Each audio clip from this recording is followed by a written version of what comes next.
Мен буга чейин Кочкор районундагы майорду май өлтүрдүбү деген темадагы репортаж жарыялагам. Анда май кызматкери аралашкан бир чуулгандуу жана дагы бир өкүнүчтүү окуя болгон.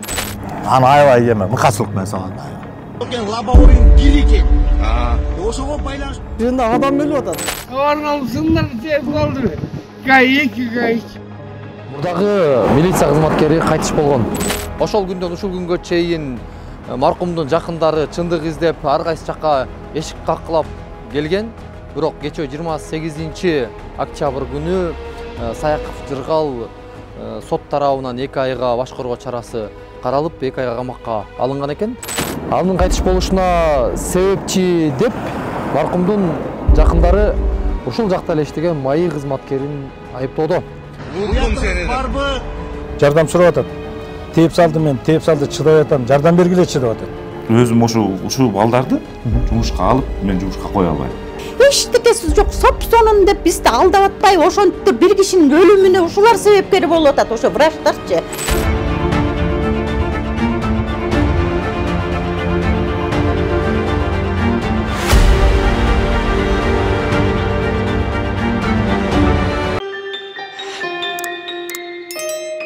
Менен жүрдү. Ошо камалды деп атасыздар да. Ушул ушуга чейинки протесттер кандай болду? Эмнеге ушул убакка чейин созулду? Эми үчүн сиз аралашып жүрсүз да. Кененирээк айтып берсеңиз, анан бүгүнкү да камалгандан баштасак, качан камалды? Ушундан баштай бериңиз.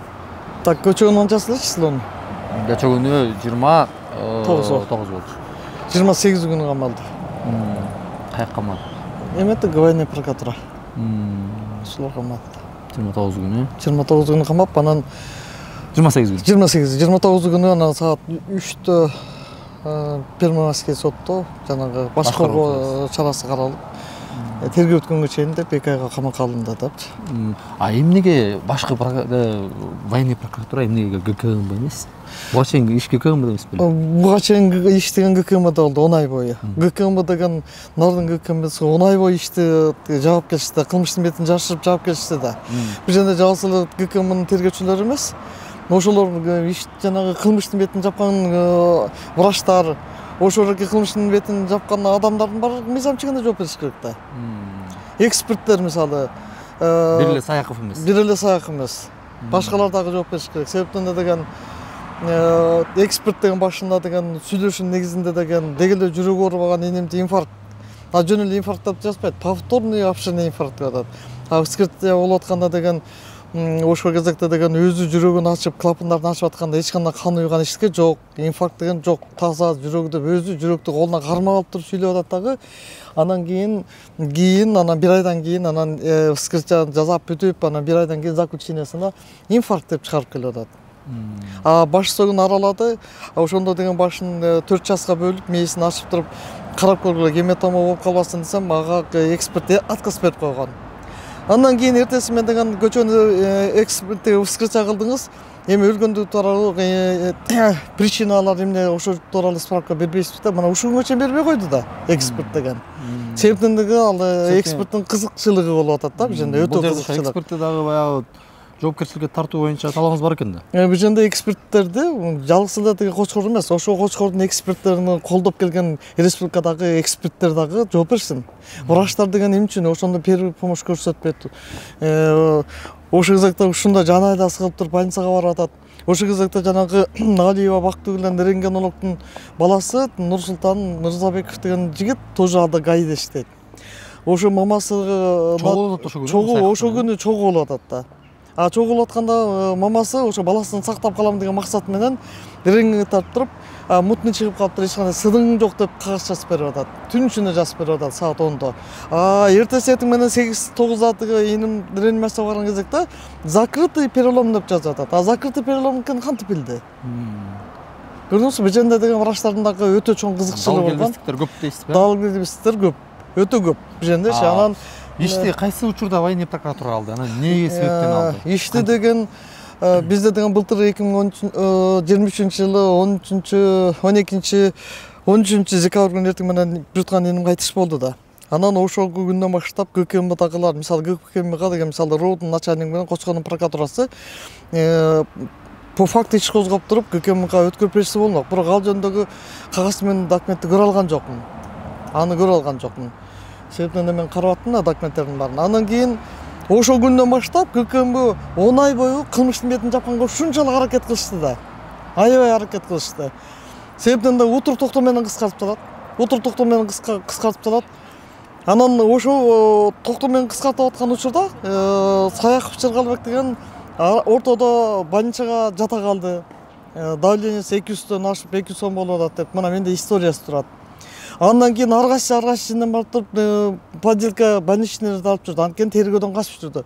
Ошо тергөөдөн качып жүргөн кезекте жанагы Нарындын 2 тергөөчүсү тең ошого деген анткени атайын шанс, атайын эме жол көрсөтүп берип атты да, мүмкүнчүлүк берип атты деген сөз да, мындайча айтканда мүмкүнчүлүк берип жүрүштү. Ошол кезекте 20-март күнү мурунку Абдрахмат Нурдолет деген тергөөчү карашы ошо ГКМдын ардына ГКМда Абдрахмат Нурдолет биринчи ошо тергөөчү тергеп аткан.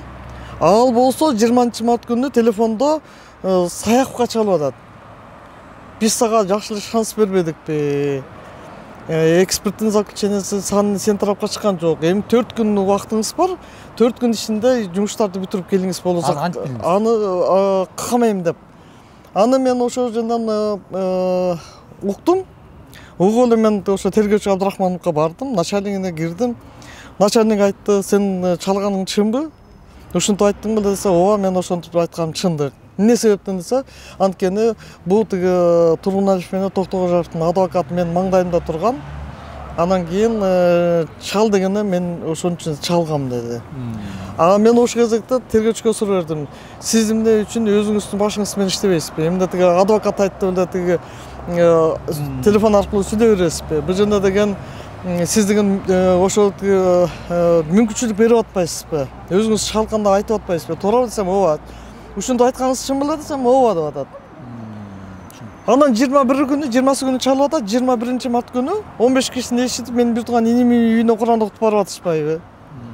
15 кишини ичитип алып барып. Анан бирок келин кабыл алган жок. 4 ай 5 айдан бери эмне кылып жүрөсүңөр? Куранды үйүңөрдөн эле башка жерден окусаңар дагы Куран кабыл алына берет. Деди. Анан кийин мен ошо эмнеге негизги такап иш козгоп камады? Анткени бул военный прокурор, бул экинчи тергөөчү Нурсултан Оторбеков беле Оторбаев болуш керек эле. Дагы кылмыштын бетин жапты. Колунан келишинчечи. Анткени мен 10 ай жүрдүм да Нардын ГКМбсинде иштим мененчи. Акыркысында 29 августта деген токтоо менен кыскартып салган кезекте анан эмне кылыш керек? Анан токтом кайра токтомду, утур токтомду жокко чыгарып атып 10 ай мөөнөт өтүп кетти. Айлам кеткенден генеральный прокуратурага аргасыздан бардым. Анан генеральный прокуратурадан алар абдан жакшы ишти карап эме кылып беришти. Сразу эле мен айттым, Нарындын ГКМбсына, дегеле Нарын областына эч кимисине ишене албайм. Мүмкүн болсо военный прокуратурага топ түзүү маселеси менен каратпасаңыздар, бул кылмыштын бети дегеле ачыла турган түрү жок депчи. Анан ошону топ түзүү боюнча кайрылуу жаздым. Аны окуп, анан ошо негизинде военный прокуратурага ишти өткөрүп беришти. Анан военный прокуратурадагы тергөөчүлөргө чоң рахмат. Алар алышты, кылдат ийне жибине чейин изилдеп чыгышып, анан кийин камакка алышты. 28 күнү Канча жолу экспертиза дайындалып? Экспертиза деген 3 жолу дайындалды.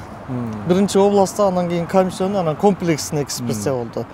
Райондо негизи бул биздин республикадагы эксперттер дегеле мындай адилеттүү мыйзам чегинде такыр иштешпейт экен. Мен ошо көзүм жетпей калды. Себептен деген биринчи эксперт эмнени жазып койсо, калган эксперттер ошону эле көчүрүп эле берет экен да. Анан мен элдер абдан нааразы болчу да. Эмне үчүн ошо биздин Кыргызстандагы эксперттер ушундай деп нааразы болсо, мен өзүм ойлоп койчумун, эмнеге мынтип атышат деп. Көрсө, өзүмдүн ниним өлгөндөн кийин, өзүм көргөндөн кийин, анда бул деген адилеттик деген экспертиза жок турбайбы? Мыйзамга деген баш ийишпейт турбайбы деген ойдо болуп калдым да негизичи. Анан 28 күнү жанагы водитель дагы кабыргасы сынган, анын дагы мурду сынган. Ошол эле Кочкордун тиги врачтары направление берет. Ал Токтогожоев 5 күн больницага жатат, чыдабайт. Анан бияка бергенде өзүнүн кызына направление жазып берет, эшикке кайрылбагын деп. Токтогожоев болсо башка юрфага түшсө мурду сынган, кабыргасы сынган. Ошол кезекте Токтогожоев больницадан чыккандан кийин тергөөчүгө Абдрахмановго деген токтом чыгарып бербейсизби, заключениясын чыгартып алсын десек, деги эле таптакыр токтом чыгарып бербей койду. Ошон үчүн токтого жүрүп, заключениясы жок канча убакыт жапа чекти. Өтө көп кыйналды да. Анан кийин баягы комиссионныйга мен инимдикин кайра комиссионныйга мен макул эмесмин дегенден кийин жиберип аткан кезекте, ошондо токтого жүрүптүкүн тоже комиссионныйга жиберип атат.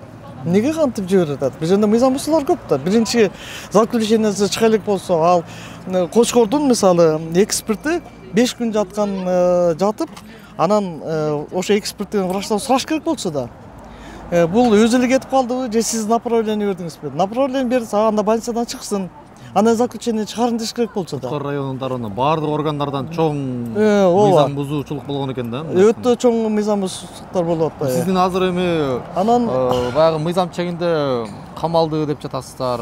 Военный прокуратура ишти колго алды деп атасыңар. Сот аркылуу 2 айга башкаруу чарасы каралды деп атасыздар. Эми кандай талабыңыздар бар? Эми биздин талап мындай. Ушу 10 айдан бери кылмыштын бетин ача албаса, ошоки тергөөдө жүргөн тергөөчүлөр, жана Нурсултан, Нурдөлөт, ошо тергөө начальниги Субаналиев үчөөдөн мыйзам чегинде жооп берсин. Кылмыштын бетин жаап таштаган Нарындан УКНКсын үчөөдөн мыйзам чегинде жооп берсин. Андан тышкары жанагы эксперт мыйзамсыз иш кылып атканы, мисалы ал эки вскрытие кылды деп эсептейм. Себептен деген ошо кезекте деген мен өзүм вскрытияга катышып аттым. Баш мээсин ачып туруп 4 жаска карап бер десе дагы ага макул болгон жок. Кабыргаларын ар бирин бирден тилип карап чыгыш керек болчу. Андагы кыскасы мындайча айтканда мен эксперттин вскрытие кылганда мен купулун толгондой укуктук баа берилиш керек экен ошондо. Укуктуу ошондо эксперттерге сөзсүз укуктуу баа берилиш керек. Андан тышкары жана врачтарга деген баягы жан айласы кетип, баш түргесинде ушундай кыйналып врачтарга барса, врачтар деген ошо жанагы рентгенолог жана Нурсултандын мамасы, экинчи кайдын мамасы. Ошо деген мутный чыгып калды, сыныгы жок деп берип, ошонун кесепетинен врачтар бирине бири түрдүп, эшикке карабай коюп, аргасынан анан үйгө түнкү саат 2-де жетип, эртең менен өлүп калып атпайбы? Жана врачтарга дагы укуктук баа берилиш керек. Алар да мыйзам чегинде жооп берсин. Анан мен инем өлүп калды эле биз отурганда болбойт да. Мына көчөгүнө деген Андан башка да окуялар болуп чыкты да. Андан башка да окуялар болуп кетишти. Мындан башка да окуя болду ошо Кочкордо. Дагы эле ушул жылы 2024-жылы июнь айында 88 жылкы баланы бирөө сабап өлтүрүп алган экен. Анан кийин аны өлтүргөн бала мойнуна алып камерага отурган экен. Бирок биздин эле ошо Кочкордун эксперти андагы инфаркт деп туруп заключение чыгарып берип коюп, бала чыгып кетти. Кандай таяк жеген кишилердин баары инфаркт боло береби? Инфаркт деген болгондо анын деген причинасы болуш керек да. Ошонун причиналарын тактабай айтышпайбы? Бул ашен история болчу. Анан бул деген өтө мыйзам бузуулар көп иш болду. Анан эми мен ойлойм, мындан аркысы адилеттүү болуп кетет деп ишеничтемин. Анткени военный прокуратуранын тергөөчүлөрү өтө кылдат карап атышат.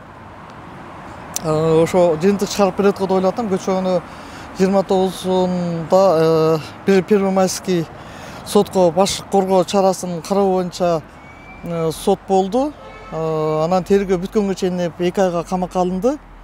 Биз ошондо чыгып кетип барсак, ошо Саяховдун 2 баласы, аялы, иниси барыптыр. Ошо 2 баласы бизге нападение кылып, агрессивный болуп, ошонун конфликти чыгып кетишке аябай эме кылды да, ушунчалык аракет кылышты. Мен ошон үчүн жалпы коомчулукта билсин, биздин өкмөтүбүз да билсин, камчы кыды шайыштагы көңүл буруп койсун. Эгерде кокусунан үй бүлөмө, бала баккарыма, тууган тушкандарыма зыян келе турган болсо, мен ошо Жыргал Саяховдун бала баккарысынан жана үй бүлөсүнөн көрөм. Башка мага эч ким андай кыла албайт. Анткени көчөгөнө 2 баласы ушундай агрессивный болуп, менин балам атырылып, машинадан түшүп, кол салып кое жасады. Буга чейин Кочкор районунун тургундары, айрым менин катталуучуларым жазып жаттыңар эле, мынакей бул эчтеке болбой эле иштеп жүрбөйбү деп сүрөттөрүнү чейин жиберип. Мыйзам чегинде бардыгы мыйзам талаасында каралат деген ушул.